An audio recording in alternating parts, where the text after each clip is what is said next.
Um século de desenvolvimento industrial no Brasil. 100 anos da White Martins. Depoimento de Ozen Clever, entrevistado por Consuelo Monteiro e Monique Lordello. São Paulo, 14 de outubro de 2011. Realização Museu da Pessoa. Entrevista número WMHV 037. Boa tarde, obrigado pela sua presença aqui em nome da White Martins e do Museu da Pessoa. Agradeço pela oportunidade. Para começar, a gente vai precisar saber seu nome completo, o local e a data de nascimento. Ozen Clever André da Cruz, nasci no dia 6 de janeiro de 1973, na cidade de Ubá, Minas Gerais. O nome dos seus pais? Clever André da Cruz e Floreli Machado Cruz. Eu vou perguntar para você como é que seus pais se conheceram. Como os meus pais se conheceram antes. Sabe? Sim, meu pai, a família do meu pai mudou para a cidade de Ubá, né, para onde eles instalaram uma fábrica de móveis, e nessa cidade os meus pais se conheceram. A minha mãe era residente lá da cidade, e a partir daí começaram um relacionamento que foi muito rápido, se casaram em questão de menos de um ano, e já na sequência, bem rapidamente também, já fui o primeiro filho, né? E a partir daí eles mudaram para uma outra cidade, onde efetivamente eu cresci, né, e fui criado. O seu nome, Ozen, ele não é usual. Não. Ozen Clever é de origem alemã, né? Faz parte é uma das descendências da família. O André de origem francesa, que é a outra descendência da família, que na verdade foi formado originalmente por alemães, franceses, suíços, né, em sua constituição, e por parte da minha mãe de descendência índia, que é completamente morena, o avesso de toda a família. Você conhece algum desses ascendentes? Desses ascendentes, sim, o meu avô. O meu avô que ainda tem algum traço. E ele mora aqui Mora em Ubá. em Ubá. Só que já não criado dentro da cultura indígena, já tinha se afastado um pouco dessa cultura. Você tem irmãos? Irmãs? Tenho 4 irmãos no total, sendo uma irmã. Me conta um pouquinho dessa sua vivência em Ubá na primeira infância. Ok. Na verdade, eu fui criado numa cidade chamada Coronel Fabriciano, também em Minas. Com um ano eu mudei para essa cidade, mas Ubá povoou toda a minha infância e juventude porque era onde eu passava as minhas férias todos os anos, né? Então 2 vezes ao ano eu ia para a casa dos meus avós em Ubá e a gente passava lá todo o período de férias escolares, brincando lá com o pessoal. Era casa mesmo? Eram apartamentos. Era apartamento? Apartamento. Um prédio, um edifício de 5 andares onde só moravam familiares. E a cidade vive do quê? A cidade de Ubá é um polo moveleiro, né?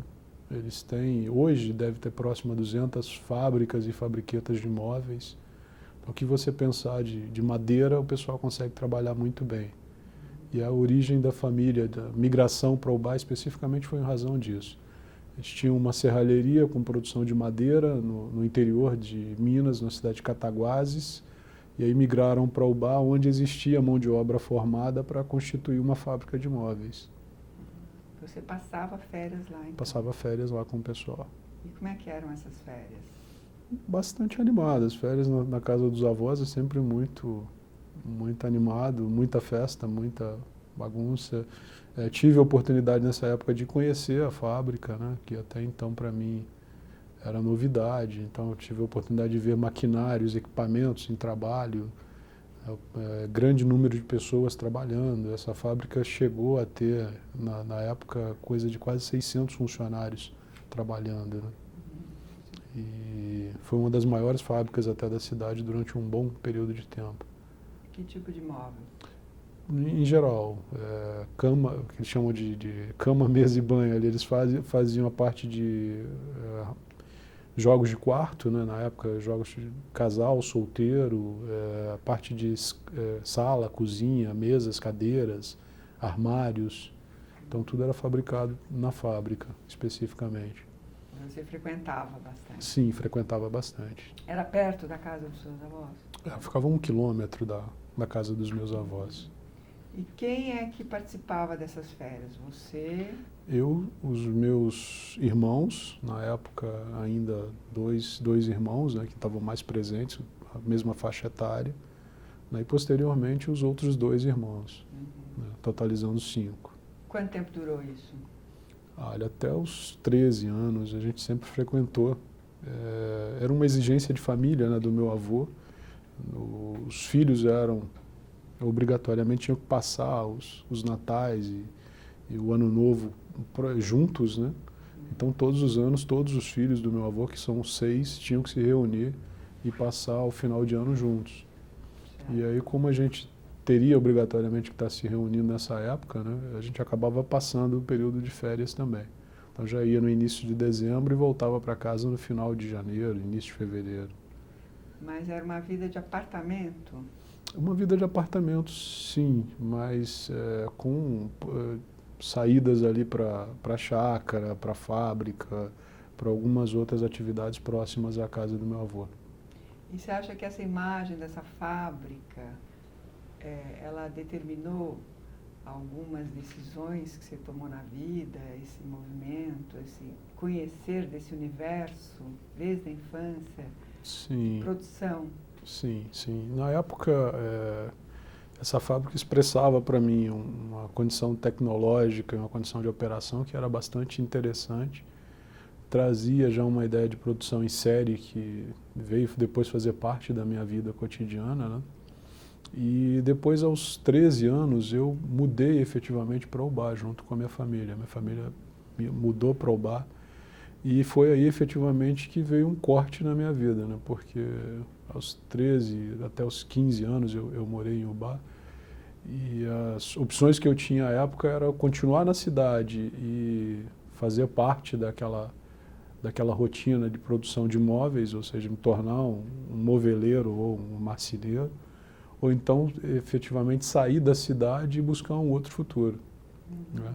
Então foi a partir daí que eu decidi que eu ia sair da cidade de Ubá, ia me graduar em alguma área, já tinha definido que seria uma engenharia a partir desse momento, dessa vivência, e aí eu efetivamente saí para buscar essa formação em engenharia. Você acha que seu pai falava sobre o que você ia ser quando crescer? Havia uma pressão nesse sentido? Não, pressão ou definição de carreira não. Uma coisa que meu pai sempre colocou para os filhos era a necessidade dos filhos se formarem, a necessidade deles estarem buscando um desenvolvimento, não necessariamente associado à família, né? A família tinha a fábrica de móveis à época, eram vários familiares, e uma das coisas que ele tinha como preocupação era ou a gente continuava no negócio da família ou cortava de forma definitiva o cordão umbilical e ia buscar uma forma de sobreviver sozinho, fora da família. Como é que era? Você lembra de alguma frase que seu pai tenha dito a seu respeito? Como é que você percebeu que isso era sério mesmo? Não era só uma frase que ele teria dito? Não existia uma frase específica, mas ele sempre colocava que ele queria dar aos filhos um futuro que efetivamente ele não tinha tido à época, né? O meu pai, ele começou a trabalhar muito cedo, ele começou a trabalhar com meu avô, apesar se imaginar hoje que tinha uma fábrica, todo um processo fabril associado, ele começou a trabalhar com meu avô por volta de 7 anos de idade. Então eles começaram a trabalhar na parte de extração de madeira, corte, na serraria, cortando madeira para mandar efetivamente para a fábrica, e passou um bom período da vida dele trabalhando dessa forma. Então ele não teve muita oportunidade de estudar à época.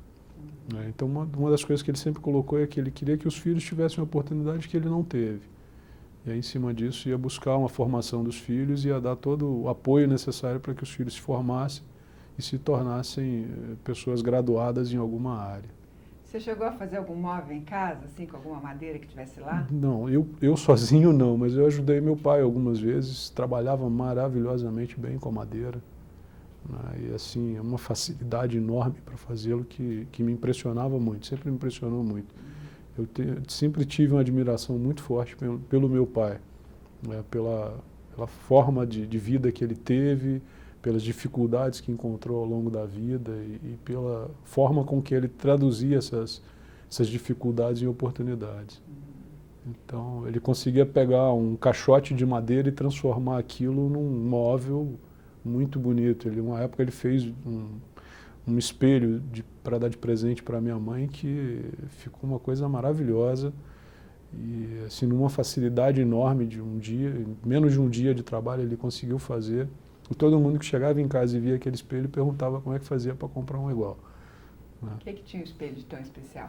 Ele era todo bordado, todo entalhado com flores nas bordas. Então, ao redor do espelho, que tinha um formato ovalar, ao redor do espelho você tinha flores em toda a extremidade dele, que tornava ele muito bonito. Madeira cerejeira, uma cor bem tradicional. E isso fazia dava um acabamento muito bonito a ele. E onde está esse espelho hoje em dia? Está com a minha mãe. Meu pai faleceu aos 54 anos, mas ficou com a minha mãe. Ainda está com ela lá de recordação. Diz uma coisa, e aos 13 anos então, 15, você está em Ubá, é isso? Isso. E acontece o que depois? Eu decido então que eu não vou mais residir em Ubá, eu tenho que buscar uma saída para a minha vida que teria que ser fora do município de Ubá. Na época não existia nenhuma faculdade ali na região.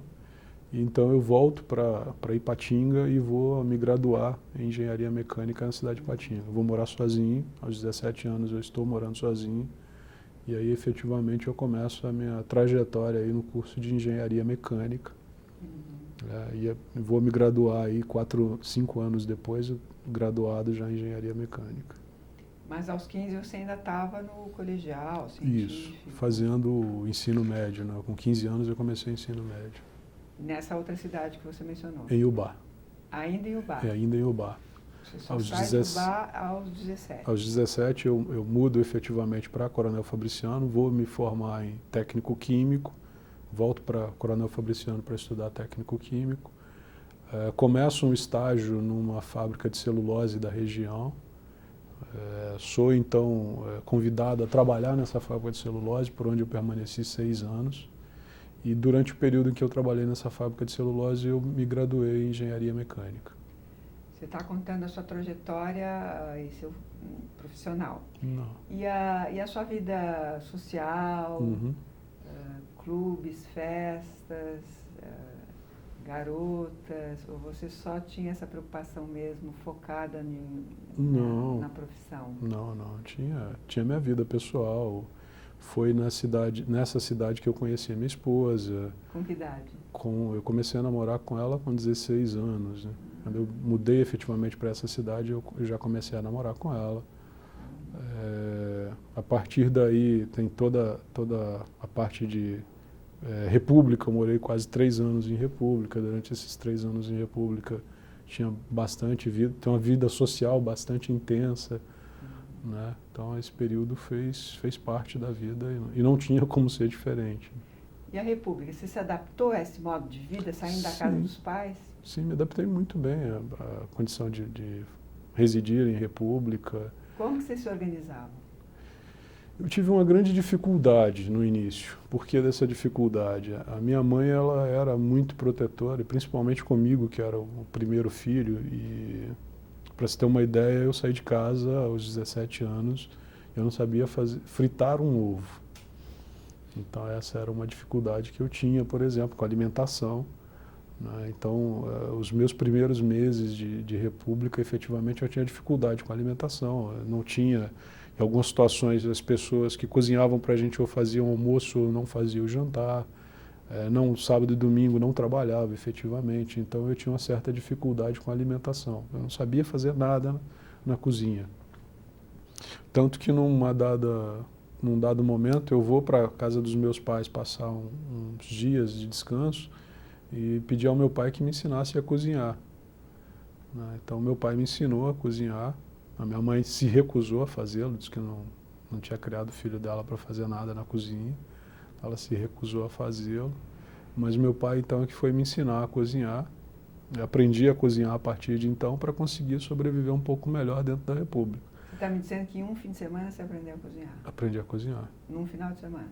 Sim, e gosto de fazê-lo, até hoje. Qual foi o primeiro prato que ele te ensinou? Arroz, feijão, ovo e um bom bife. Nada sofisticado, mas foi efetivamente o que ele me ensinou a fazer durante esse final de semana, que era o que eu precisava para sobreviver. Como é que frita um bom bife? Oi?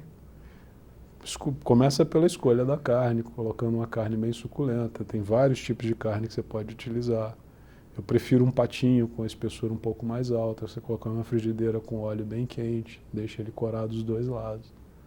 Dá-se para se fazer um bom bife. E você ofereceu um almoço para os seus colegas na República, então? Sim, sim. A gente dividia funções, né?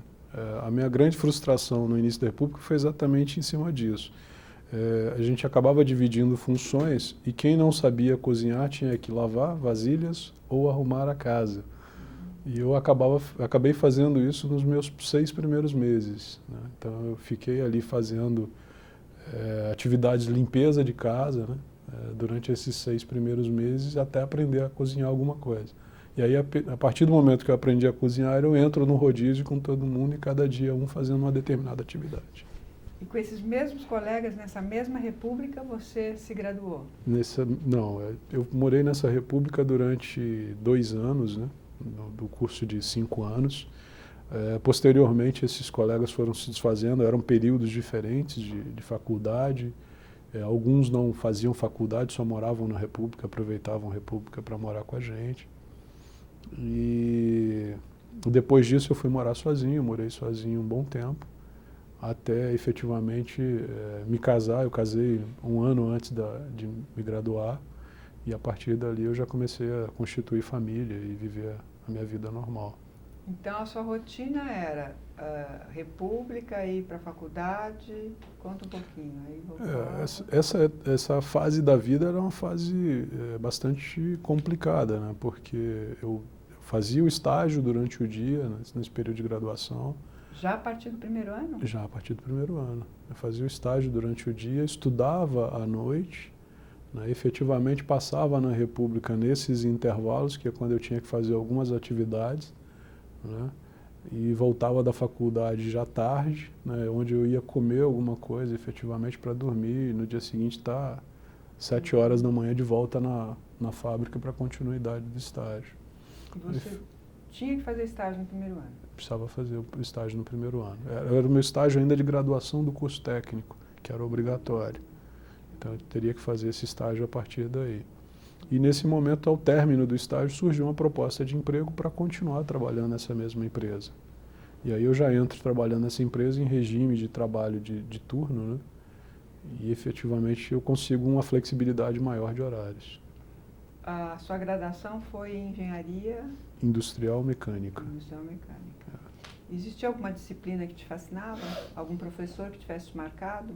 Ah, sim. Eu sempre gostei muito da área térmica.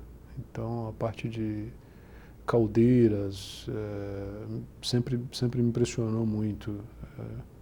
Eu tinha 2 professores que eram fantásticos nessa área e contribuíram bastante para a gente nessa período de formação, que era o Gileno, né? E o outro eu não me recordo o nome, estou tentando lembrar aqui, mas não me recordo. O que tem de tão fascinante numa caldeira? Todos os princípios da termodinâmica estão dentro de uma caldeira, né? E ela traz uma infinidade de outras atividades acessórias, né? Desde a parte de tratamento de água, parte de tratamento de efluentes, que está associada à operação dela, a parte de gases de combustão com a emissão de gases para a atmosfera. Efetivamente, esse período para mim foi uma escola, né? Trouxe muito a ver com o trabalho que eu tinha à época, né? Que estava associado à parte de geração de vapor, geração de energia elétrica. Então tinha muito a ver com as matérias técnicas que eu tive na graduação. E a caldeira, qual é a parte onde é que a caldeira entra no todo o fluxo do trabalho que você desempenhava nessa época? Eu trabalhava nessa fábrica de celulose numa unidade que eles chamam de utilidades, que era um setor de utilidades. O setor de utilidades é responsável para fornecer para toda a fábrica vapor, energia elétrica, ar comprimido e água industrial. Então tudo isso passava por esse setor antes de ser distribuído. E a caldeira era responsável pela geração de vapor e também pela geração de energia elétrica, né? E tinha as unidades acessórias que faziam a alimentação da caldeira, como tratamento de água, desmineralização, tudo isso associado ao processo, e o tratamento de efluente final da fábrica também passava por ali. Você teve que fazer um trabalho de final de curso? Tive. Qual era o título? Nos dois cursos, no curso de engenharia, eu tive que fazer um sobre termodinâmica aplicada, que foi a matéria que eu optei por fazer à época, exatamente a parte de otimização de processo de geração de vapor. E precisava saber inglês por conta da bibliografia da faculdade? Não. A exigência básica era inglês técnico, né? E isso dava para levar sem grandes problemas. Você conseguiu fazer a sua pesquisa toda? Toda.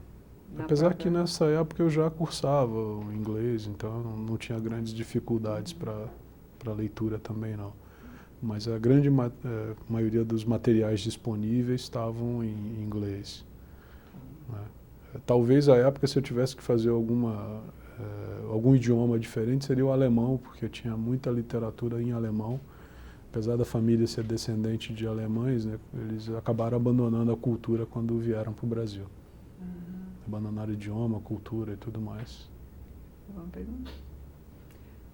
E você não tinha a menor ideia da existência da White Martins durante o período de graduação? Não. Eu fui ver alguma coisa de White Martins especificamente quando eu entrei na disciplina de soldas, que era uma das matérias de formação do curso de engenharia. Aí a gente começou a falar sobre mistura, sobre gases, sobre componentes utilizados em solda. Foi aí que eu tomei conhecimento da White Martins e suas concorrentes, né? Que ano foi da faculdade isso? Isso deve ter sido por volta de 1995. Aí você se graduou e vamos começar já a falar da White Martins. Como que foi seu primeiro dia lá? Que atribuição lhe deram? E o que você sentiu quando chegou no primeiro dia? Até tem um trecho interessante sobre isso. Exatamente esse período de entrada da White Martins, né? Eu havia me graduado, eu me formei em agosto, né? E em outubro eu tinha feito a distribuição de alguns currículos, estavam algumas coisas até caminhando, efetivamente, alguns processos de seleção caminhando.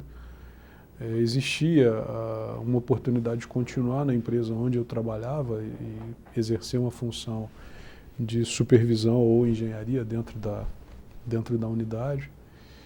E uma das coisas que eu não esperava era o convite da White Martins, né? A White, ela veio se instalar no município de Ipatinga. Era uma unidade nova, a White havia assumido um contrato junto à Uzi Minas para trabalhar em Ipatinga e assumir a operação das plantas existentes e ia instalar uma nova unidade. E aí a White foi até a faculdade e pediu currículos de alunos que houvesse se formado no período anterior, né, nos 2 últimos períodos. E um dos currículos que foi encaminhado foi o meu, né? Então, um belo dia estou em casa, tranquilo, recebo uma ligação de alguém da White Martins, que até então eu não conhecia o nome, tinha ouvido falar na época só nessa parte de geração de gases, me convidando para uma entrevista. E aí eu fui participar dessa entrevista, desse processo de seleção, e acabou dando certo o processo de seleção, processo que foi demorou aí quase 40 dias de seleção para efetivar a parte de psicotécnico, psicológico e outros eventos que foram traçados ali no processo seletivo, até que eu conheci o gerente da unidade à época, que fez a entrevista final, e aí me deu um ok para que começasse dentro da White Martins. O meu primeiro dia na White Martins, ele já começou num ônibus, né? Eu fui contratado no dia 16 de outubro e no dia 15 de outubro começou um treinamento na cidade de Volta Redonda, que era uma planta similar à que seria construída em Ipatinga. E esse treinamento eu deveria estar participando dele juntamente com toda a equipe que havia sido contratado para essa usina de Ipatinga. Então eu já, pouco antes de embarcar no ônibus para vir para Volta Redonda, eu já passei na sede da White Martins, assinei alguns documentos, dali eu já peguei o ônibus e dali eu já vim para a unidade de Volta Redonda aqui no Rio de Janeiro para passar 3 meses em treinamento. Né? Então a gente já iniciou aqui em Volta Redonda num treinamento. Ao término desses 3 meses, eu voltei efetivamente para Ipatinga para efetivamente participar do processo de partida dessa unidade. Aí você estava casado já com filho, né? Já. Tinha uma filha, que é a Fernanda. Uhum. Na época que eu me formei, nessa época ela estava com 2 anos. E como é que foi explicar para sua esposa que você tinha que ficar 3 meses direto sem poder? Não, eu conseguia ir em casa, intervalos aí de 15 ou 20 dias, eu conseguia ir em casa. Mas para ela foi uma mudança drástica. A empresa onde eu trabalhava, eu estava em casa todos os dias, impreterivelmente no horário, então sem grandes surpresas. Uma vez por ano, normalmente período de manutenção, que a gente tinha que estender um pouco mais a jornada em razão da manutenção. Mas para ela foi uma mudança drástica, mas ela sempre acreditou e sempre me apoiou muito na decisão de estar buscando essa área de formação que eu sempre pretendia atuar. O que te impactou lá em Volta Redonda? Em termos de trabalho, não, a maior dificuldade. A lembrança que você tem, porque faz um tempinho já, né? Quer dizer, era tudo novidade, né? Do processo produtivo, sim, era tudo novidade. Eu sempre trabalhei com temperaturas altas, né? E na White Martins, toda vez que a gente fala em temperatura, a gente já parte para o lado de criogenia, tudo abaixo de 0. Então, isso foi a maior diferença que surgiu para mim. Em termos de equipamentos, não, porque não tinha nada de novo em relação ao que eu já trabalhava dentro da outra empresa. Quando a gente fala em temperatura alta, eu posso imaginar que seja fusão? Não chega tanto, mas hoje uma caldeira chega a trabalhar na casa dos 450, 470 graus Celsius. Essa é uma temperatura e limite para a condição de operação dos tubos da caldeira. Então seria mais ou menos nesse nível de temperatura. Então, o processo criogênico era novidade? Sim, é a primeira vez que eu ia ver alguma coisa trabalhando em temperaturas abaixo de 0 e em algumas situações muito abaixo, né? Se você pegar a situação de produção de nitrogênio, a gente chega a menos 196 graus Celsius. Então você sai de um extremo, não de uma temperatura elevada para uma condição de temperatura muito baixa. Muda completamente a característica dos materiais, especificação. E como é que você foi atrás de informação? Como é que você achou que você ia aprender sobre esse processo novo? Eu tinha algum material comigo da época de graduação que fazia alguma noção, mas eu sentia dificuldade de materiais especificamente para estudo, né? Literatura para estudo. E aí, coincidências à parte, né? Eu saí da usina, a usina de Volta Redonda, ela fica localizada em frente a um hotel, que é o Cider Hotel, que é onde nós ficávamos hospedados ali. A gente atravessava a rua e chegava na unidade todo dia. E ali, alguns metros abaixo do Cider Hotel, existia uma livrariazinha muito pequena, né, no subsolo de uma unidade comercial, tinha uma livrariazinha bem pequenininha.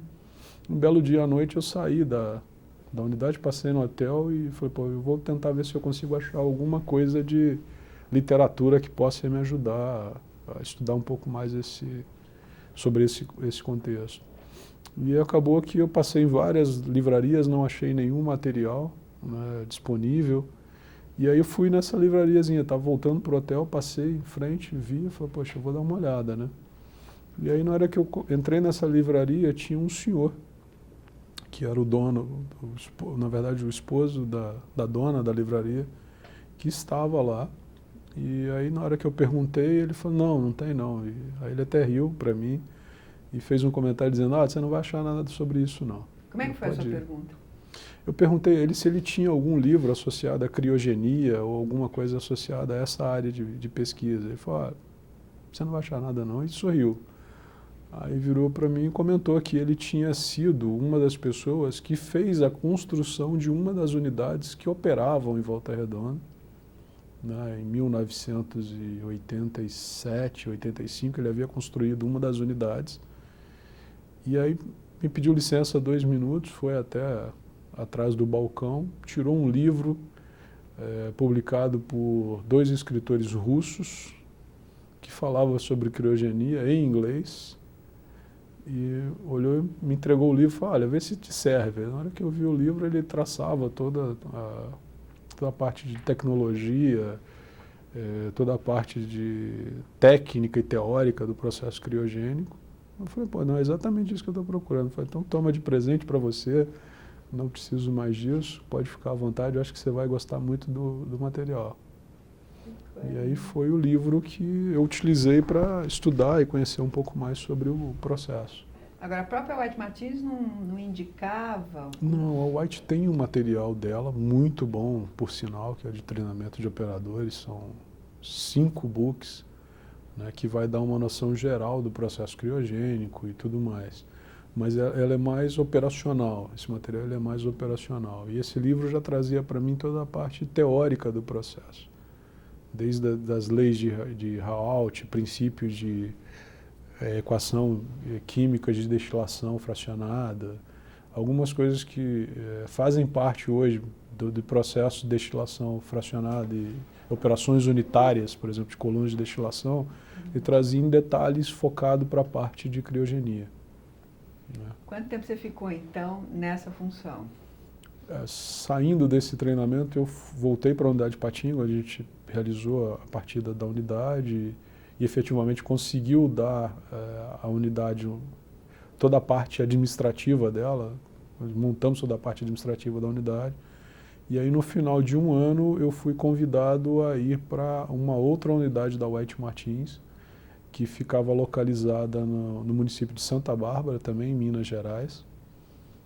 Já uma unidade um pouco mais antiga, tinha entrado em operação em 1985, e fui ser o responsável pela operação dessa unidade, respondendo diretamente ao gerente regional lá da região, né, pela operação dessa unidade, e permaneci nessa unidade cerca de 1 ano.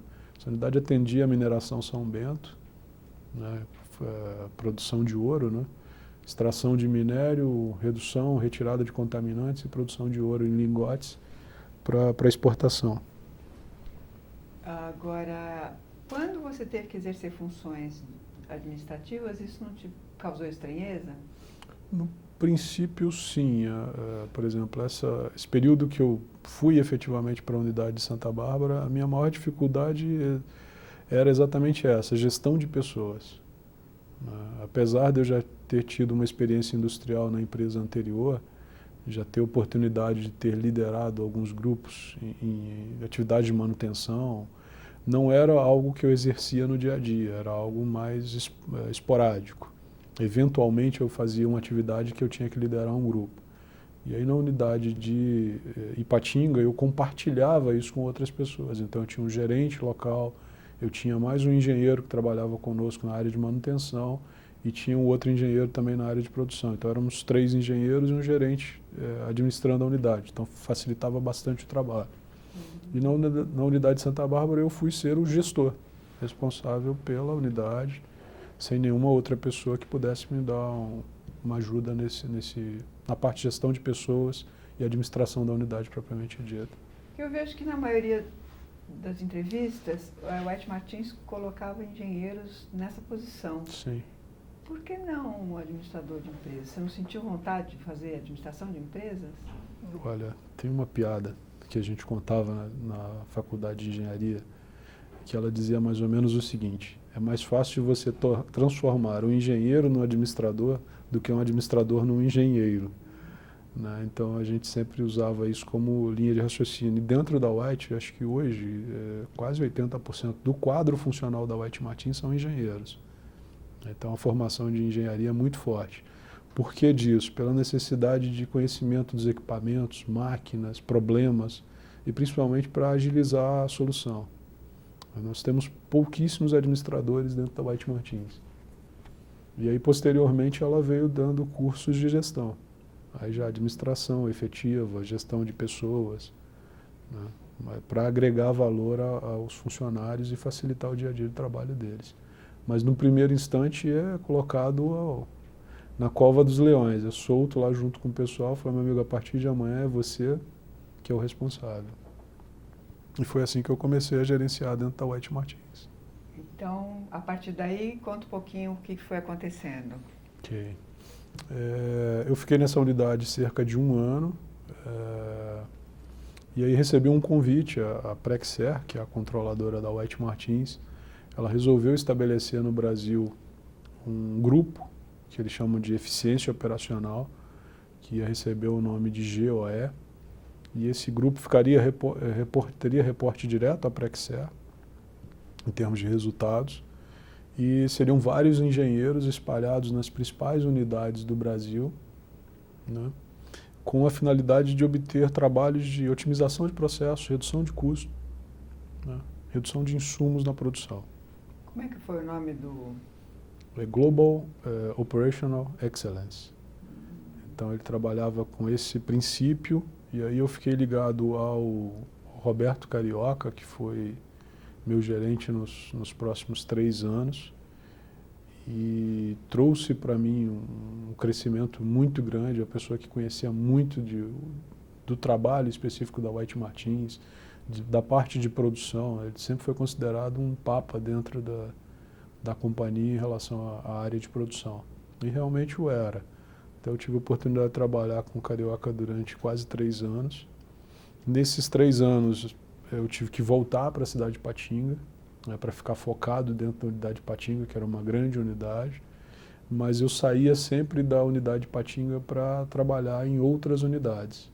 Então, o objetivo principal desse grupo era de testes de otimização, teste de performance dentro das unidades, para verificar se as unidades estavam performando conforme o projeto, adequação da unidade para que ela conseguisse performar como projeto, ou identificação de problemas dentro do processo de produção, ou mesmo mudanças na condição de operação para facilitar o mix de produção. Quando você se dava conta, Uhum. tinha o diagnóstico da situação, Sim. O que acontecia? Normalmente esse trabalho era feito por um conjunto, né, de 2 ou 3 engenheiros. Eles tinham total liberdade para poder alterar qualquer condição de processo, se necessário realizar a intervenção em algum equipamento de processo, juntamente com a equipe local, né, para poder restabelecer as condições de operação daquela unidade, né. Existiam dois focos de trabalho. Um era quando a unidade não estava performando como devia, e o outro é quando a unidade precisava performar mais do que o projeto. E aí, efetivamente, a gente ia para o site para buscar uma condição de atendimento daquela unidade para que ela pudesse, a gente conseguisse otimizar a produção dela para atender os anseios de mercado. Então, esse trabalho era todo desenvolvido em campo, né, juntamente com o pessoal da unidade propriamente dita.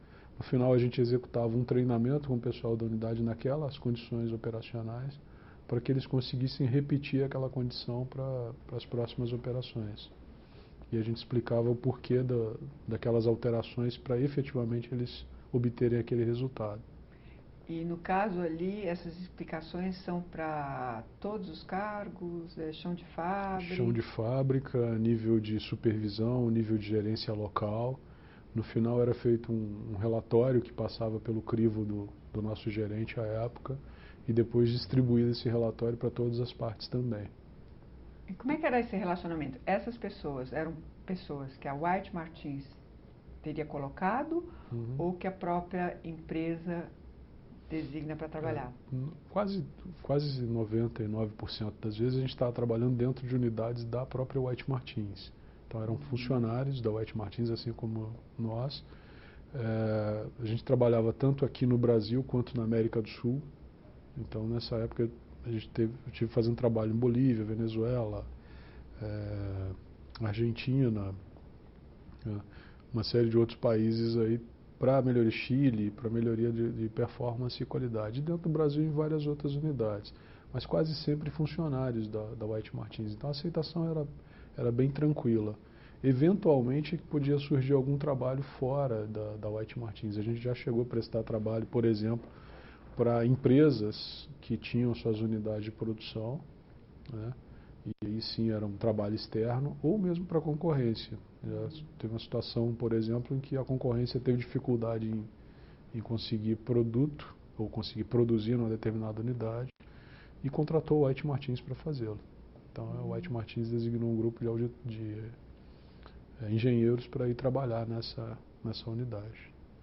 E vocês dependiam de que infraestrutura para poder resolver os problemas em relação ao país, eu estou dizendo, porque quando tinha que fabricar alguma coisa, quando tinha que trazer alguma coisa de algum... Realizar um novo teste e voltar à condição de operação da unidade. E essas peças são fabricadas aonde? Tem vários fornecedores, né? Depende muito do equipamento do qual a gente está tratando. A White ela tem uma vantagem, desde os seus primórdios, ela é fabricante dos seus equipamentos. Então, parte de colunas, tanques, vasos, isso tudo trocadores de calor, a grande maioria deles é fabricado pela própria White Martins, na fábrica de equipamentos criogênicos do Rio, na FEC. Né? E o restante dos equipamentos, como compressores, bombas, aí já são adquiridos em mercado. E aí você tem os mais diversos fornecedores possíveis, né? Tem fornecedores americanos, nacionais, alemães em algumas situações. Então tem alguma coisa. E aí os tempos variam muito dependendo do tipo de peça ou da abrangência da manutenção. Então requer uma logística aí. Requer uma logística, dizer, requer uma preparação, né, para isso. As equipes de manutenção são muito bem treinadas para a manutenção desses equipamentos. São pessoas que demoram em média de 10 a 15 anos de formação para atingir a plenitude da sua condição de função, desempenho de função. Aqui nós temos a informação que você foi coordenador do projeto responsável pela criação do prototipo de vagão para o projeto Trem Verde da Vale. Você não quer contar um pouco essa história para a gente? Sim. O projeto GNL, ele nasceu em 2004. E aí ele constituía a compra, desenvolvimento, startup, comissionamento de uma unidade de produção de GNL no Brasil. Seria a primeira unidade de produção de GNL no Brasil. E associado a essa unidade de produção de GNL, a gente tinha que começar o desenvolvimento de mercado e efetivamente desenvolvimento de consumidores para o produto GNL. A White, pela Praxair, ela tem a necessidade de pré-contrato efetivamente para que você consiga colocar uma unidade em operação. E aí com isso a equipe de vendas foi para o mercado vender um produto que não existia no Brasil e que efetivamente ninguém sabia como era ainda dentro do mercado brasileiro. E fizeram esse trabalho, a planta iniciou suas operações, forneceu produto para dentro do mercado brasileiro. E aí a gente começou a estudar possibilidades de desenvolvimento desse mercado, quais eram os nichos que efetivamente poderiam ser trabalhados em relação ao mercado de consumidor de GNL. E um dos mercados que aparecem a nível mundial é o mercado ferroviário e o mercado rodoviário. Então foram iniciados 2 projetos, um deles para utilização de GNL em ônibus e caminhões, na época uma parceria com a Bosch, e aí ela começou a utilizar fazer alguns testes efetivos, desenvolver um kit de conversão para isso. E o segundo teste foi com a própria Vale, que vinha testando em bancada a utilização de gás natural em locomotivas. A White havia participado com eles nesse teste com fornecimento de gás. E existia o interesse deles em testar com o GNL propriamente dito, né? E aí, nesse momento surgiu a necessidade então de desenvolver um vagão para transportar GNL para que pudesse ser utilizado nas locomotivas. Visão de setores onde isso poderia ser realizado dentro da companhia e acabou sendo coordenado por Paulínia. Trouxemos toda a ideia de projeto, de concepção de projeto para dentro de Paulínia, localizamos os tanques que nós precisávamos para fazer esse projeto. À época, nós tínhamos alguns problemas em mente em relação a essa concepção desse projeto. O vagão ia sofrer esforços que normalmente não são sofridos num processo de transporte rodoviário, né? Por quê? No acoplamento e desacoplamento de vagão, ele acontece normalmente aos trancos, né? A locomotiva ela vem e bate na composição, e à medida que ela bate na composição, ela trava o engate para que ela então consiga puxar mais um conjunto de vagões ou uma composição. Isso gera um tranco que não é normal, um solavanco que não é normal em cima do tanque criogênico. O tanque normalmente ele tem a carcaça externa, que é o que é visível, né, que contém o isolamento térmico. Tem um tanque interno que contém o produto. E entre os dois tanques ele tem um sistema de suportação que vai levar até os pés do tanque, né? E aí corria-se o risco de o tanque interno movimentar em relação ao tanque externo e aí efetivamente você ter a quebra do suporte e a queda do tanque dentro do conjunto, com possível vazamento de GNL. Então a gente pegou um tanque convencional, fizemos um trabalho nele de reforço interno, principalmente na parte estrutural, para torná-lo suscetível a uma operação de atividades, né? Tanto na vertical quanto na horizontal. E aí fizemos esse reforço entre os tanques e efetivamente fizemos toda a parte de plumbing, que é a conexão de líquidos até o ponto externo, para efetivamente conseguir levar o GNL para fora do tanque e aí passar pelo sistema. A gente conseguiu negociar com a Vale o fornecimento de água quente das locomotivas para fazer a vaporização do GNL. E aí desenvolvemos todo o conceito de operação desse protótipo, com um trocador de calor à água, vaporizando GNL, toda a parte de controle de pressão, válvulas, bocais, conexões, forma de fixação das tubulações num vagão plataforma, né, fornecido então na época pela Vale. E aí a gente conseguiu montar esse protótipo para a operação da Vale. Eram 2 tanques de 4.000 galões cada um, conectados e fornecendo gás natural vaporizado em pressões diferentes nas duas extremidades do vagão plataforma, que iria movimentar os 2 tândems, que são as 2 locomotivas, uma na parte frontal e uma na parte traseira do vagão tanque, que por sua vez ia puxar uma composição de 180 vagões com 100 toneladas de carga cada uma. Então era mais ou menos essa a ideia que a gente tinha para a operação do sistema. Esse projeto foi desenvolvido, então, coordenado o desenvolvimento dele por Paulínia, né, por mim especificamente, e a gente contratou empresas aí de engenharia, parte de automação, empresas de construção para efetivar a montagem desse conjunto. Vocês terceirizaram, então, alguns processos? Sim, mais a parte braçal das atividades, né? Atividade de execução, montagem eletromecânica terceirizado, com supervisão nossa, a parte de desenhos de projeto e constituição de projeto também terceirizados, né, partindo dos esboços e do projeto inicial que a gente havia estabelecido. E aí o projeto foi montado e em 2008 a gente colocou esse protótipo em operação dentro da Vale. Esse protótipo ele entrou em operação em 2008, vem operando até então, continua em operação, né, e serviu de base para que nós conseguíssemos desenvolver hoje um vagão dedicado para essa operação de GNL da Vale, que já é o que deu origem posteriormente ao nome do projeto Trem Verde, né. E aí a Vale hoje está testando já os vagões construídos e projetados também pela White Martins para transporte de GNL e fornecimento de GNL para as locomotivas. E tem todo um projeto por trás da própria Vale de utilização de forma maciça do gás natural em substituição ao diesel.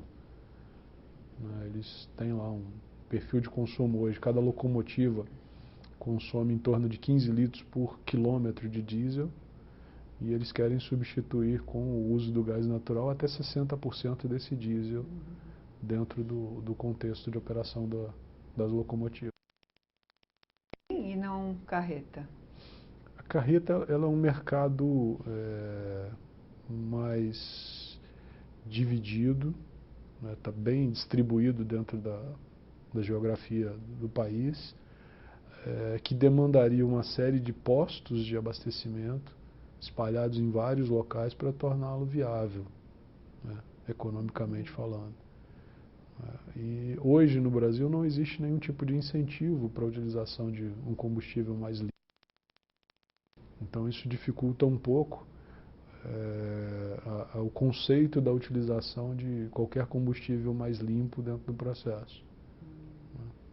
Ele é muito... para frotista está muito claro para uma empresa grande como a Vale, mas ele não está muito claro para a população em geral. Um pequeno empresário que tem lá uma frota limitada de veículos, ele não vai investir nessa por algumas razões. Porque o consumo é mais econômico também. O consumo é mais econômico. O gás natural é mais barato do que o próprio diesel. A parte de emissão atmosférica cai assustadoramente se comparado ao consumo só do diesel. Então ele tem vantagens ambientais e econômicas que são interessantes. Mas a implantação é mais cara. A implantação dele é cara e quando você fala em empresas com grande volume de transporte, o payback dele é rápido. Para quem tem um caminhão, para quem tem 2 caminhões, esse retorno nem sempre pode ser tão rápido. Você não consegue otimizar a frota para ter um retorno num período curto de tempo. E hoje, como você fala em frota de transporte rodoviário, ela tem uma vida útil de 5 anos, em média.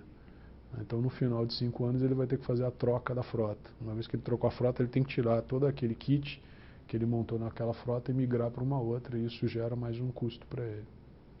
E esse trem, ele anda todo dia, vários quilômetros por dia? Ele anda, em média, em torno de 1.500 quilômetros por dia, no trecho entre Belo Horizonte e Vitória, transportando minério de ferro, né?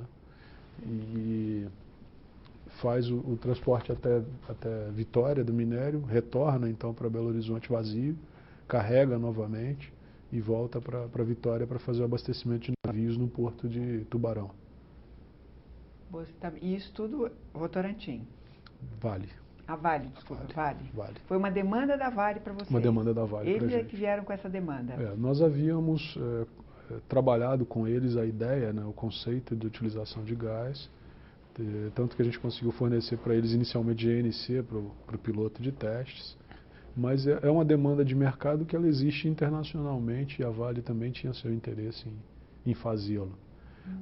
Acredito que não tenha sido nada do tipo, trouxe algo novo aqui para você, não. É algo que está consolidado no mercado e houve interesse de ambas as partes para o desenvolvimento disso. E como é que é essa relação Vale, White Martins e a comunidade ao longo de todo esse percurso de 1.000 quilômetros, com tanques aí, com produtos, que deve ter cidadezinhas pequenininhas onde ele para ou não? O relacionamento da Vale com as comunidades ele tem sido melhorado ao longo dos anos, né? A Vale é uma empresa de mineração, ela tem as malhas ferroviárias delas cruzando cidades, alguns trechos bem urbanizados, outros trechos já mais inóspitos, mais afastados.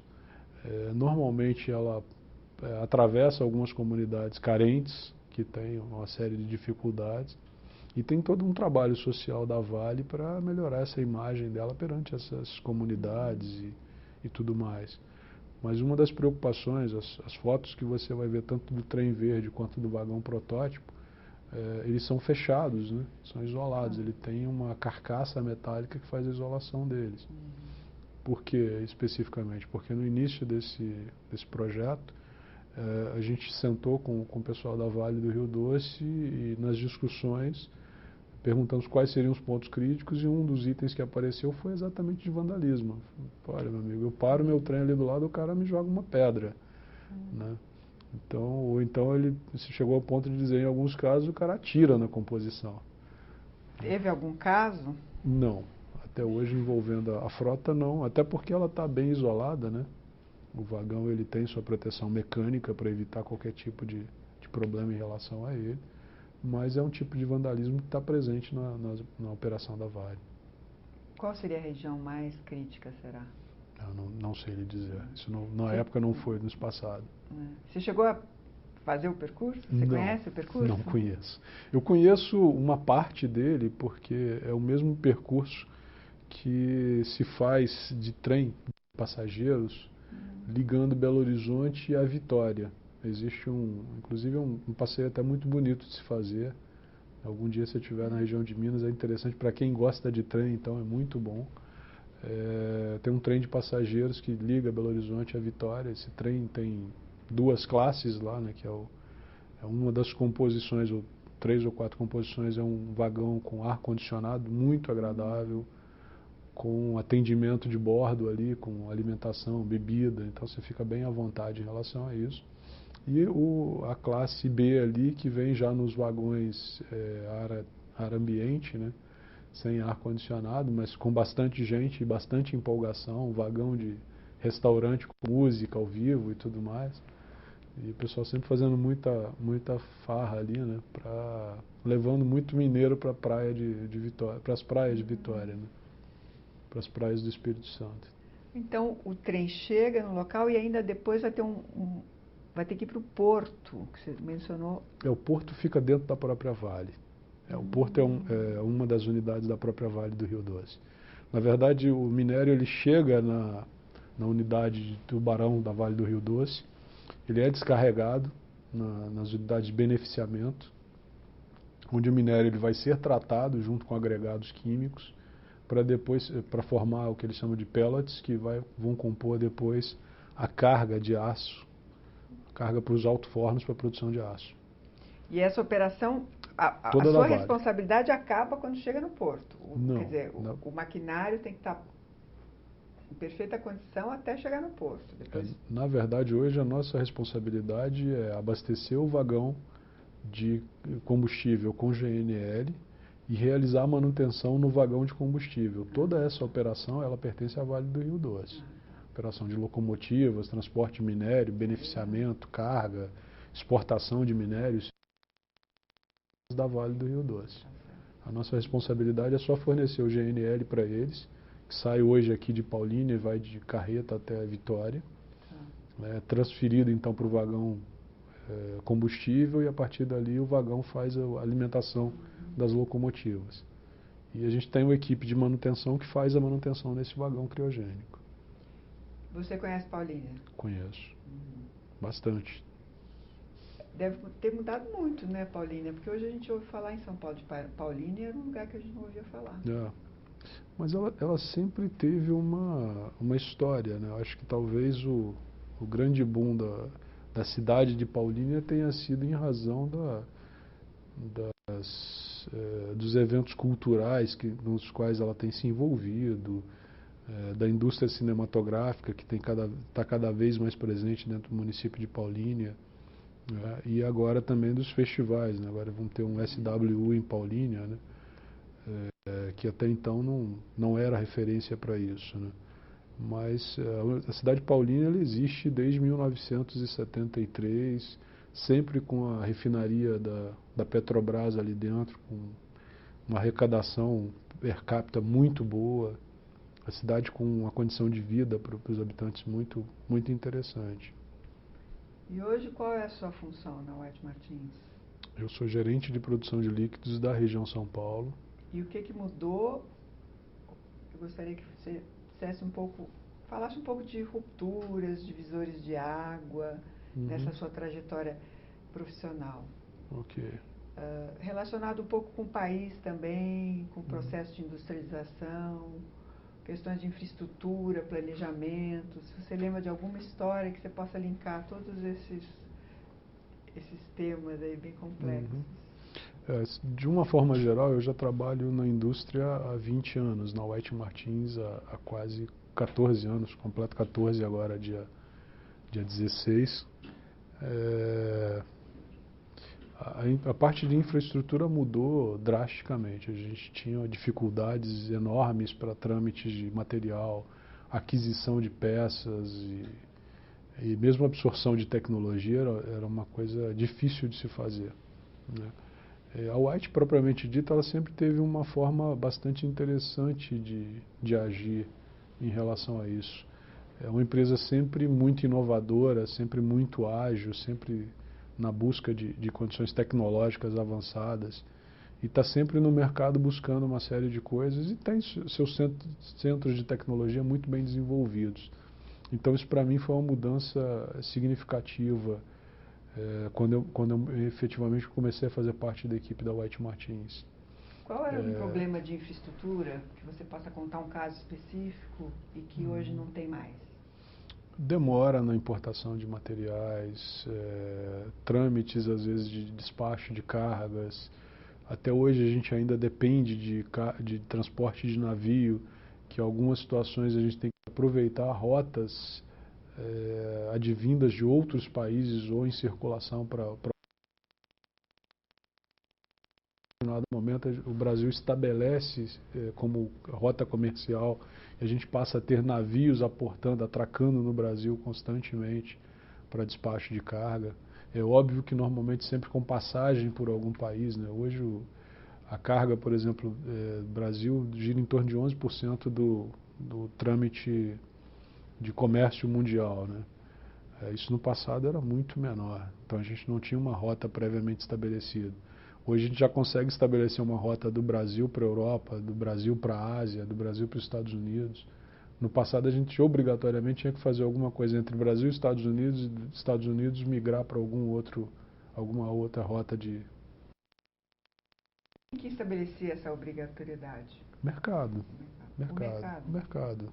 Não existia carga no Brasil suficiente para que você tivesse uma rota de comunicação Brasil-Ásia, por exemplo. Então, com isso, obrigatoriamente, você tinha que passar Brasil, Estados Unidos, Ásia. Então, isso facilitou bastante a importação, exportação de materiais. Facilita bastante para a gente no dia a dia. Quer dizer, está dizendo que quando existe a demanda, então, subentende-se que o mercado se agiliza para te atender. Sim, sim. E esses navios são navios... Navios de rota, navios de frota, transporte de mercadorias, navios... contaneiros que são empresas são também empresas transportadoras terceirizadas, então terceirizadas. Às vezes até indiretamente, né? Quando eu compro um equipamento que está vindo dos Estados Unidos ou que vem da Alemanha ou que vem da Ásia especificamente, você compra o produto e entregue no Porto Brasil ou no porto externo, né? Ou no porto de origem dele. Você pode fazer essas duas opções, com carga entregue aqui no Brasil ou vai retirar lá efetivamente. A partir dali você tem que escolher a companhia que vai te fazer esse courier para fazer o transporte para o Brasil. Esse tempo de entrega de equipamentos era absurdamente maior, né?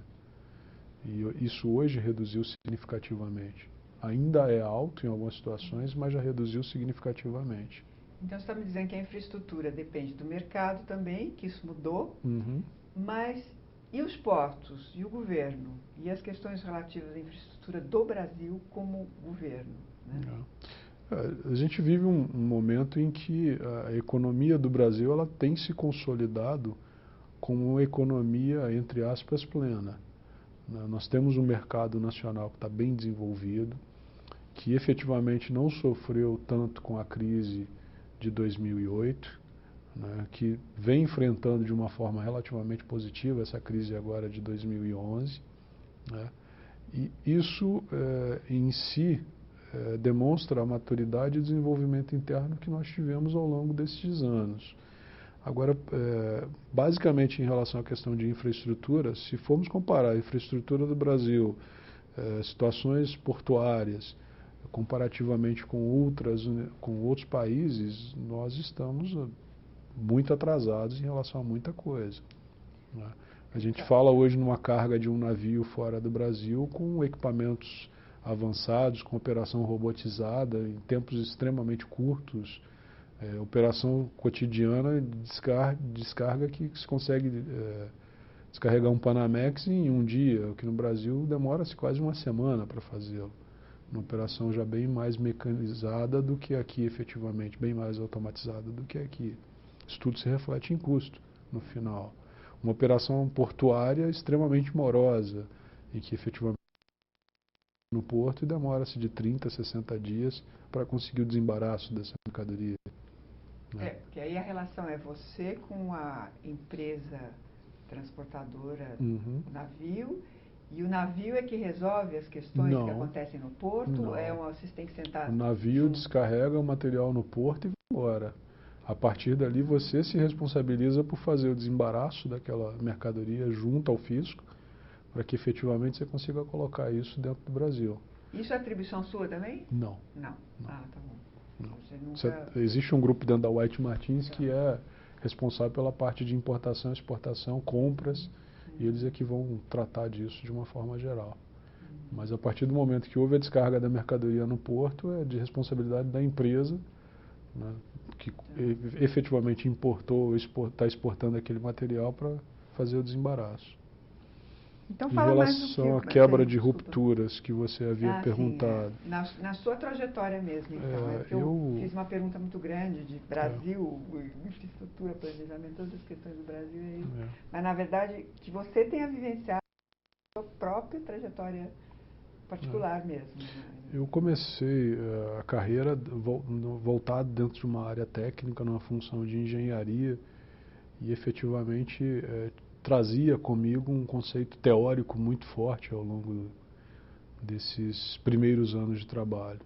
E num dado momento eu tive que fazer uma ruptura para efetivamente abandonar essa parte técnica, teórica, e efetivamente partir para uma parte já administrativa e de gestão. Então isso foi uma grande mudança para mim dentro da empresa e também pessoalmente, né, para efetivamente conseguir estar trabalhando com um grupo maior de pessoas. Eu comecei tendo nenhum subordinado, hoje eu tenho praticamente 100 subordinados dentro da White Martins, né? E gerenciar pessoas, às vezes gerenciar próximo ou gerenciar à distância, são coisas bem diferentes e bem distintas.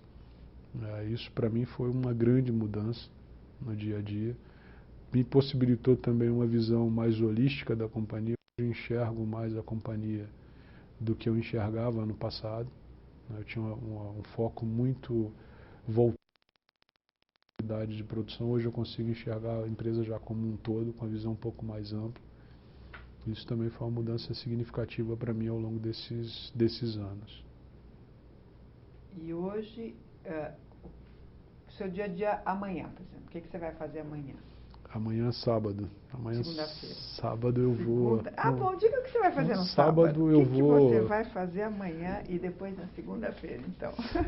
Amanhã, sábado, eu vou avaliar 3 projetos da White Martins que eu preciso entregar 3 resumos na segunda-feira. É bem possível que eu vai me consumir sábado e domingo para fazê-lo, né?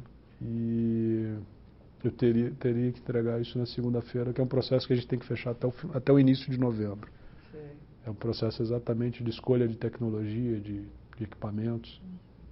É normal você trabalhar fim de semana? Todos os sábados. Em casa? Não, normalmente numa das unidades da White. Eu prefiro porque me dá uma condição de trabalho mais à vontade, consigo relaxar um pouco mais, ter mais foco naquilo que eu estou fazendo. Então me dá mais velocidade de ação. Então a mesma coisa que você vai fazer amanhã, você vai fazer na segunda-feira também, vai continuar. Na segunda-feira também. No domingo eu espero acordar bem tarde, almoçar muito bem, passear um pouquinho. O que você vai fazer? Que passeio que você vai fazer? Não, tem várias opções. Se não tiver nenhuma compra para fazer dessa vez, eu espero não ter que ir em nenhum shopping esse final de semana. Normalmente a esposa sempre procura alguma coisa para comprar e é sempre aos finais de semana que isso acontece. Você mora aonde? Americana. E todo dia vai e volta, Paulínia? Sim, eu normalmente eu não fico só em Paulínia, né? São várias unidades da White no estado de São Paulo. Então, um dia eu estou em Paulínia, outro eu estou em Jacareí, outro eu estou em Capuava, Americana, Três Lagoas, Solvay. Então, cada dia está numa unidade diferente. E a questão de comunicação, rede, informática, você pegou o antes e depois também? Tinha computador, você tinha...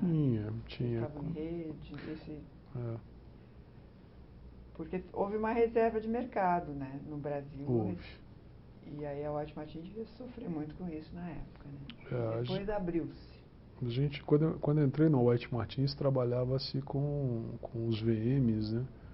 Que eram os computadores aí da Itautec, né? Na época, acho que a única fornecedora autorizada aí para o Brasil. E aí tinha-se um sistema de comunicação via NUTS, via esses VMs, que eram computadores bem arcaicos. Eu peguei exatamente o momento de transição, quando eu efetivamente assumi a unidade de Santa Bárbara, foi quando a White Martins estava migrando dos VMs para um novo modo de operação, né? Então, sucateou toda a parte de computadores antigos da Itautec, entrou com computadores novos, um sistema de correio já um pouco mais avançado, mas ainda diferente do que se utiliza atualmente.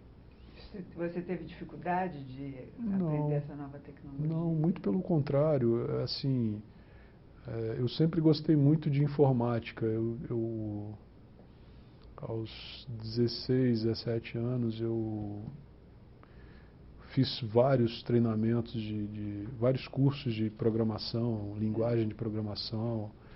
Eu comprei um dos primeiros computadores que foram lançados aqui no Brasil, que era um computador tipo... parecia uma caixa, né? Você abria, ele parecia uma caixa, você conseguia transportar. Não sei se você chegou a ver aquelas TVs portáteis antigas. Ele era muito similar à TV portátil antiga. Era um caixote, né? Devia ter lá seus 300 por 200 milímetros de largura. A alça para você carregar, você carregava, depois você tirava aquela tampa dele da frente, você via naquela tela ali um monitor, e na parte de cima da tampa vinha um tecladinho pequeno. E aí você conseguia utilizar esse computador. Eu passava horas, às vezes, fazendo um programinha para conseguir fazer esse computador fazer um cálculo de operação matemática financeira básica, de soma, subtração, fazer ele colocar um ponto na tela, colorir um ponto na tela. Então, eu gostava muito disso, fiz bastante curso de Pascal, C++, então eu cheguei a fazer bastante linguagem de programação num determinado momento. Então, nunca tive dificuldade com informática. Quando eu comecei a trabalhar efetivamente, eram os primórdios da utilização do Windows, né? Os primeiros computadores trabalhando com Windows estavam entrando em disponibilidade naquele momento. Então eu já consegui visualizar a operação de um Excel, de um Word. Então eu sempre gostei muito de informática, sempre fui muito ligado a isso. A pergunta era sobre a resistência, né, no setor que você trabalhava, para se implantar esses novos processos, né, de informatização. A White é uma empresa centenária e, como empresa centenária, ela tem uma vantagem e uma desvantagem. A vantagem é de que você tem a oportunidade de trabalhar com pessoas com uma carga de experiência muito grande, pessoas às vezes com mais de 20 ou 30 anos de trabalho na companhia. E a empresa tem todo um histórico profissional e um nível de experiência muito grande em razão disso. Mas, por outro lado, trazem consigo uma dificuldade a novas tecnologias, a novos conceitos, né, a novos produtos e a novos equipamentos, né? Então, tem pessoas que têm dificuldades até hoje na utilização de computadores, na utilização de ferramentas, né? Então, a gente vem lidando com isso da melhor forma possível no dia a dia, né, para tentar não fazer com que esse resultado possa impactar no resultado desta pessoa, no resultado da unidade ou da companhia de uma forma em geral.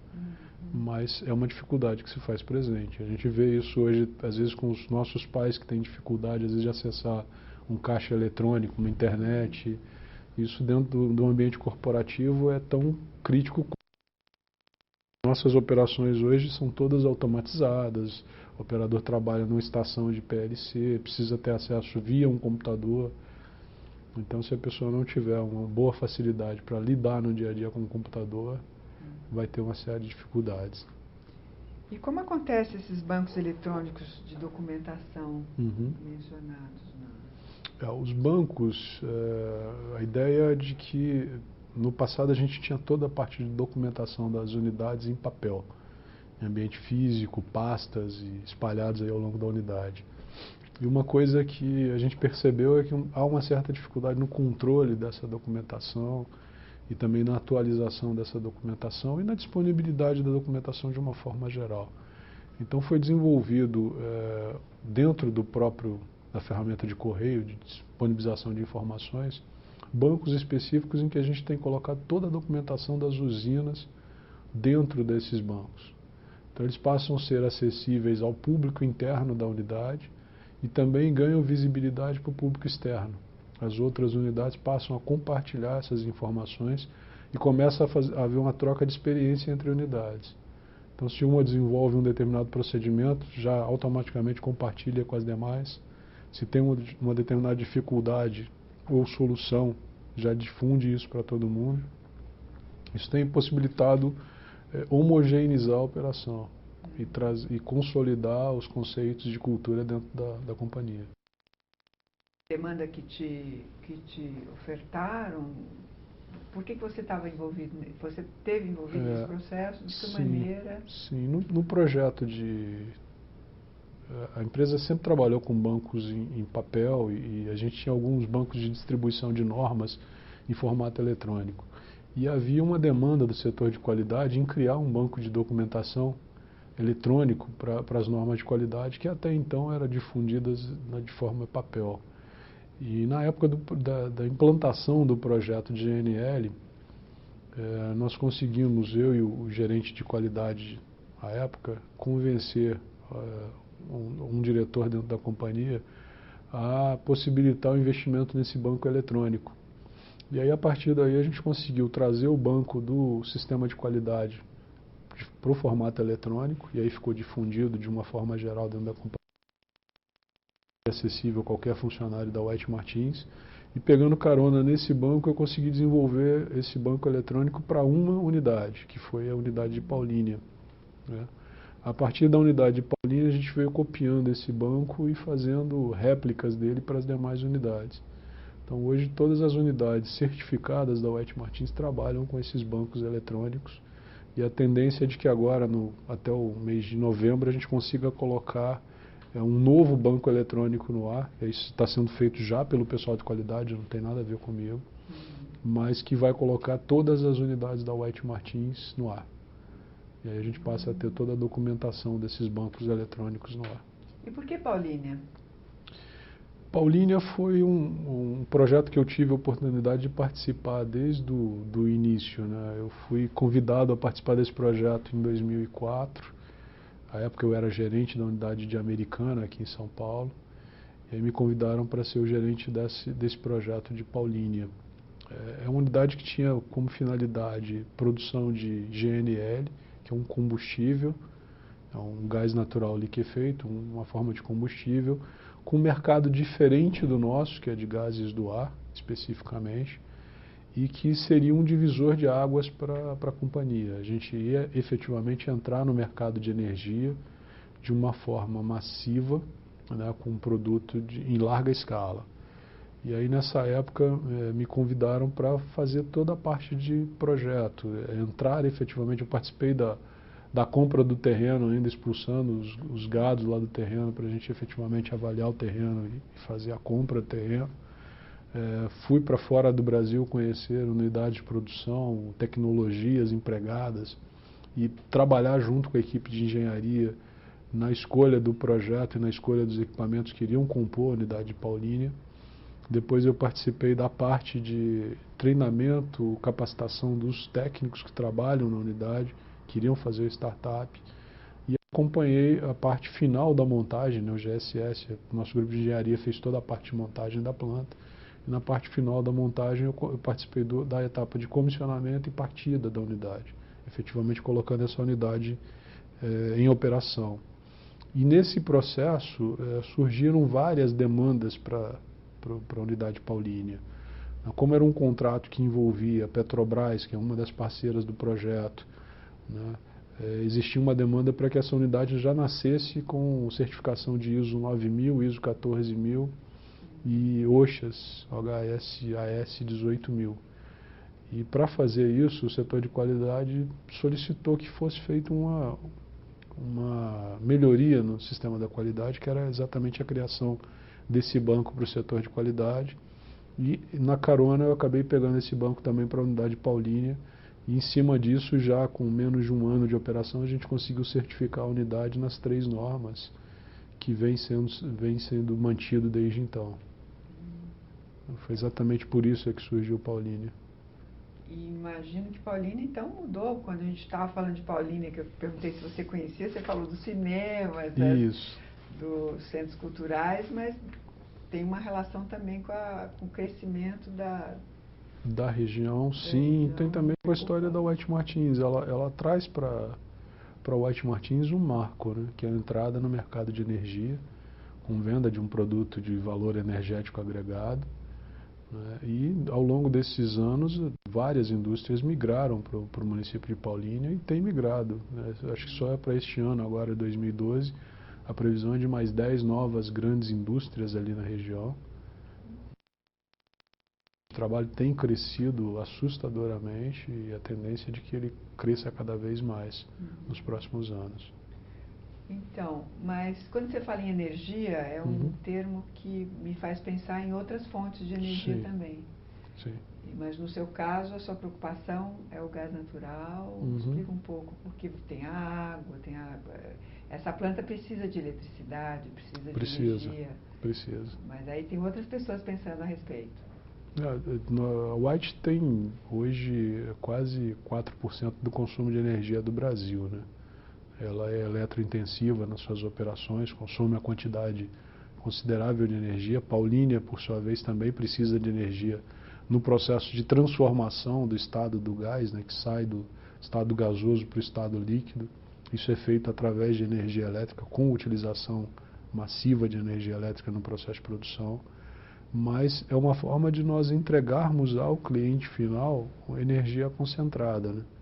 Quando eu falo em energia, eu estou falando em combustível que efetivamente vai servir como fonte de energia para o consumidor de uma forma geral. Então, hoje o projeto GNL ele transforma o gás em líquido, com isso ele reduz o volume em mais de 600 vezes, e isso traz uma energia concentrada para dentro do cliente, que vai ter uma capacidade de utilização maior desse produto. Para a White, ela sai do segmento de gases do ar e efetivamente começa a trabalhar num segmento com poder energético associado. Por causa do meio ambiente também, né? Explica um pouco melhor isso para gente. O GNL ele traz a possibilidade de você levar gás natural onde efetivamente não existem gasodutos, né? E isso possibilita que indústrias que até então trabalhavam com combustíveis fósseis pesados migrem para um combustível mais leve, que é o gás natural, com poder de queima igual ou melhor do que o combustível inicialmente utilizado e com vantagens ambientais enormes em relação à utilização do produto. Então torna-se uma queima mais limpa, um processo de produção mais limpo, um processo mais estável, né, para o nosso consumidor final. E é um produto que a gente tem conseguido aplicar em mercados alimentícios, cerâmicos, industriais, de indústria básica. Então é um processo que tem sido muito bem aceito pelo mercado, um produto que tem sido muito bem aceito pelo mercado e que traz uma vantagem competitiva enorme em relação aos combustíveis fósseis convencionais. Para todos os mercados. Para todos os mercados. Bebidas. Né? Hoje a gente atua na área de alimentos, bebidas, cervejarias, cerâmicas, pisos cerâmicos, né? E indústrias de fabricação de cilindros, química, indústria mecânica pesada. Rose, tem mais alguma história que você queira nos contar? Não, acho que... Não tem. Durante a sua trajetória, qual foi a situação mais difícil de ser enfrentada e como você a superou? Bom, nesse projeto de GNL, nós optamos por trabalhar com uma empresa americana na efetiva parte de venda de tecnologia e também na parte de comissionamento startup. E aí caiu numa situação em que, durante a partida dos equipamentos, as pessoas que para cá vieram para fazer o startup desses equipamentos, não conseguiam fazê-lo. Quando você fala partida, o que significa exatamente? É colocar efetivamente os equipamentos em condição de operação, em operação normal e efetivamente produzindo, né?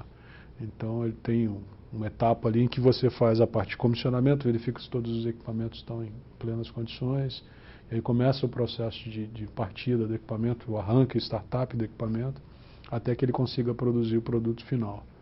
E as pessoas que para cá vieram estavam tendo muita dificuldade em fazê-lo.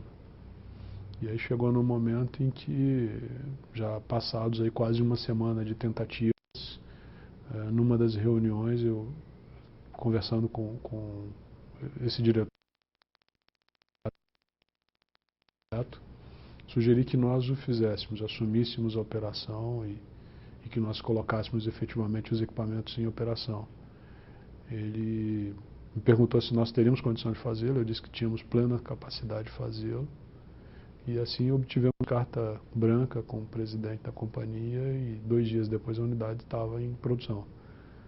Então foi uma época em que a gente teve uma série de dificuldades, existia uma demanda de mercado, tínhamos contrato para fornecimento de produtos já estabelecido, um custo muito alto com a permanência do pessoal externo que estava aqui acompanhando a partida, né? E foi um momento em que possibilitou a superação de efetivamente conseguir colocar esses equipamentos em linha de produção e com o pessoal interno aqui do Brasil. Esse pessoal externo que se chama? São empresas contratadas dos Estados Unidos, principalmente. Tem 2 empresas contratadas dentro do site, né, que estavam conosco durante o processo de partida dos equipamentos. Em dois dias? 2 dias. Ficaram o dia, a noite toda? A noite toda. Até conseguir efetivamente o produto que a gente precisava. Acamparam lá? Sim. Montaram barraca mesmo? Não.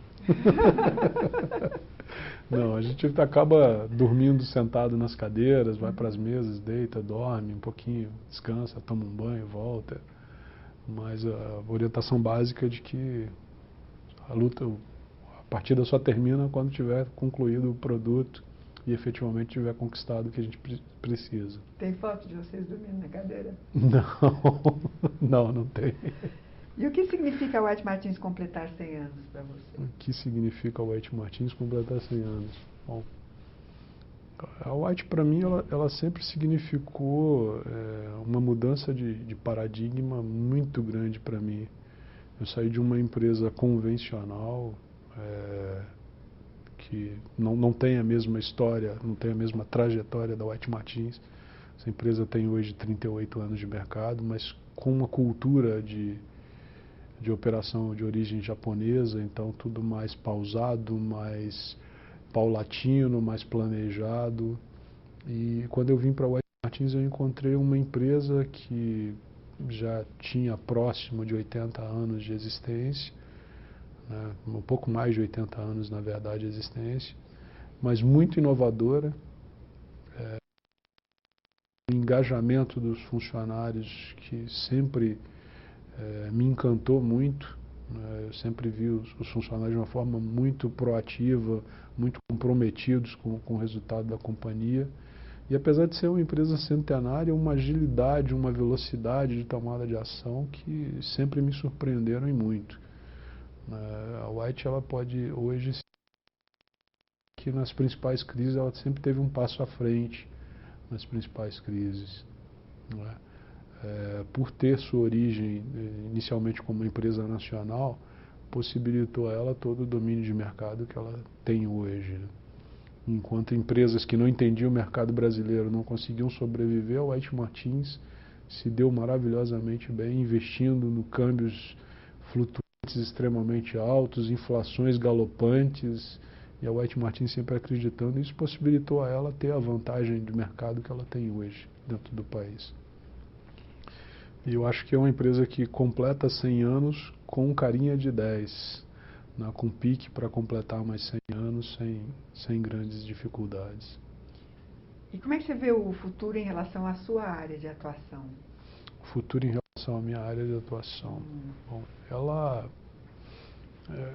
são segmentos da engenharia que têm sofrido mudanças em processos tecnológicos grande aí com o passar dos anos, com a entrada de novos equipamentos, novas tecnologias. Eu acredito que isso vai continuar. Não acredito numa quebra de paradigma ou numa quebra de segmento muito grande. A gente tem históricos de companhias que efetivamente atuavam em nicho de mercado que há 10 anos atrás eram top of mind e hoje simplesmente não existem, né? Deixaram de existir da noite para o dia em razão de mudança de tecnologia. Mas nós fornecemos um produto básico para a indústria de uma forma geral, que vai continuar sendo fornecido com o passar dos anos e que vai sofrer inovações tecnológicas, assim como todos os outros segmentos. Mas não acredito numa mudança radical de segmento, não. E o que acha da proposta de contar a história do desenvolvimento industrial no Brasil e desses 100 anos da White Martins, né, que vão ser 2 publicações, através de um projeto de memória, né? Eu achei super interessante a ideia de você consolidar essa visão da vida dos funcionários em relação ao White Martins é bastante interessante. Ainda não sei como é que vocês vão conseguir linkar isso na frente. Eu quero ver o projeto pronto depois, acho que vai ficar muito legal. Mas tem uma boa possibilidade de vocês conseguirem um bom link para isso e trazer uma boa trajetória para o White Martins.